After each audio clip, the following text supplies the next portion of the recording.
I'm Heather Barnes, an early childhood educator and trainer. It's my privilege today to be talking with three educators representing family daycare, long daycare and preschools from different parts of Australia about how they document, assess and plan for children's learning.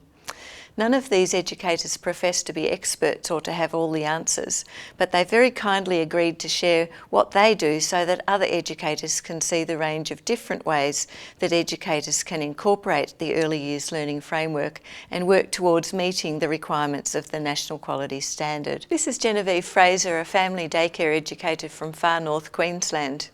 Hi Jenny, thank you very much for joining us today, especially as I know that you had to make other arrangements for the children that you care for. I wondered if we could begin by asking you to tell us a little bit about your setting. Well, I've been caring for just over 12 years. I've got 3 children of my own. I look after children during the day and before and after school, and I also look after quite a few casual children and children for overnight and weekends as well. My days are always full and I love what I do. I'm definitely a family daycare advocate. I think it's a wonderful childcare alternative. Yes. I wonder if you could share with us how you keep individual records of children and how you plan for them. Oh, sure. I use a learning story book for all of my children. Basically what that is each week I write a learning story about something that's gone on during the week. In this instance we've done some gardening and my little Cooper is sweeping up. So I have photographed the learning, I have written a learning story. Over the page I've linked it to the framework and I have provided some further intentional learning. This is a curriculum document, that's just the front page, but attached to the curriculum is the documentation for evaluating and learning outcomes. So this guides your practice. This is a sort of like an extension of the early years learning framework to keep you focused about how you're approaching your documentation, is that right? Yes, most definitely. The way that it works is the children may arrive on Monday morning and tell us that they've been to the beach with their parents. So we might write, Riley went to the beach on the weekend and collected shells. So then we set about and we work out what we're going to do with the children to extend his interest in the beach and the shells. So on the other side of the curriculum document we'll write Riley went to the beach to collect shells. We might say that we're going to incorporate some intentional teaching about sun safety. So here we might write sung slip, slop, slap and practiced sun safety, made the children more conscious of the sun. We might do that we have put shells and sea creatures in the water play.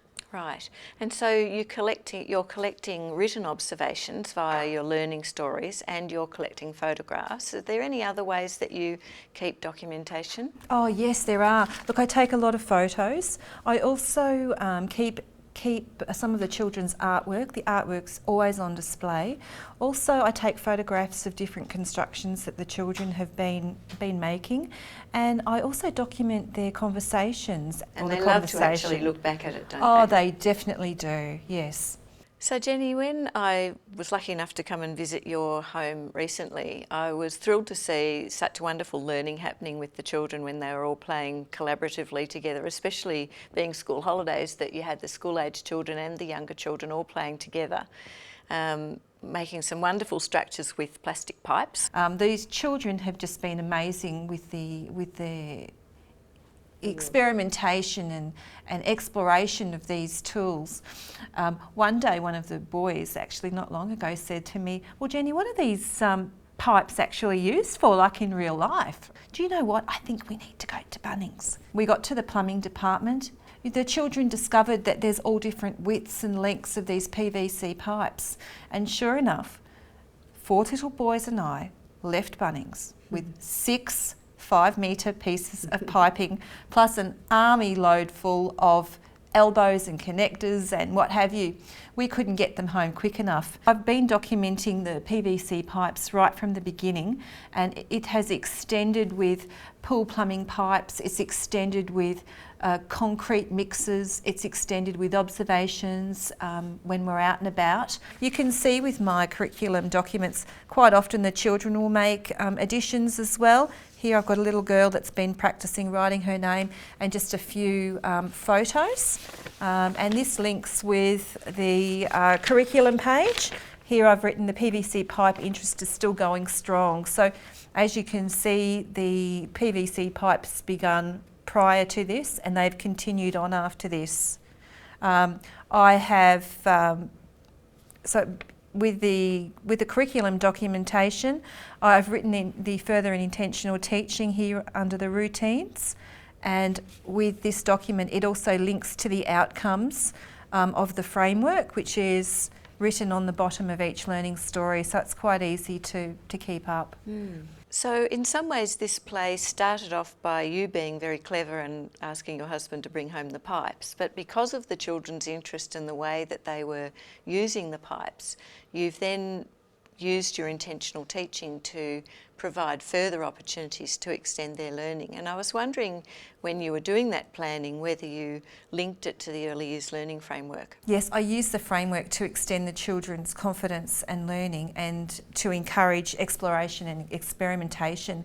Really, this PVC pipe play, it can really quite well relate to outcome 4 and outcome 2. Really, with the PVC pipes, that they've been extended with the pool pump pipes, they've been extended with the cement mixer, now they've been extended with the long lengths, and really that does relate to outcome 4. Outcome 4 really does talk about a lot of hands-on experimentation, and also it relates to outcome 2, because outcome 2 talks about being connected and contributing to their world. The other part of the planning cycle that we haven't talked about is critical reflection and evaluation and critical reflection. In particular, how do you focus on that ongoing learning and reflective practice that the Early Years Learning Framework talks about? I used to think that critical reflection was quite a negative term, but the more I'm working with the framework, the more I've come to understand that it's really about looking more deeply at what you do and analysing what you do, and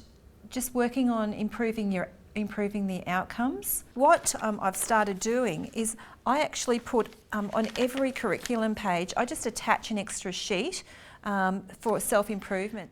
Thank you, Jenny. So just to conclude, I wondered if you had anything that you'd like to particularly share with other family daycare educators who may be watching this. I think that if you're going to do something, do it well. Put your whole heart into it. I think also keep on top of the documentation, do it every day. Leave the curriculum document out on the table for parental input, and also it helps for you to continue writing in it. I think document while the learning is occurring, and the children love to see you typing and like to hear you read back what you've written about them. But really the most important thing is that it's all about the children and about families, so don't be frightened to email the parents with the learning stories, email them the photos and let them know how wonderful you are. Thank you very much, Jenny. It's been really interesting to see what you're doing, and I know that there will be lots of other family daycare educators watching this who will really appreciate you being willing to share what you are doing and what Family Daycare Cairns is doing. Thank you very much. Thanks for having me. These 3 segments have been designed to demonstrate that there's not just one way to plan that can incorporate the EYLF or meet the requirements of the National Quality Standard. Each of these educators is using a process that works for them and their children and families, their settings and their contexts. Educators are encouraged to fine-tune their current methods so that they will meet the standards and elements of the National Quality Standard. Being guided by the approved learning framework in the way that you work with children, as well as in the way that you document their learning, will mean that you're well on the way to meeting the NQS.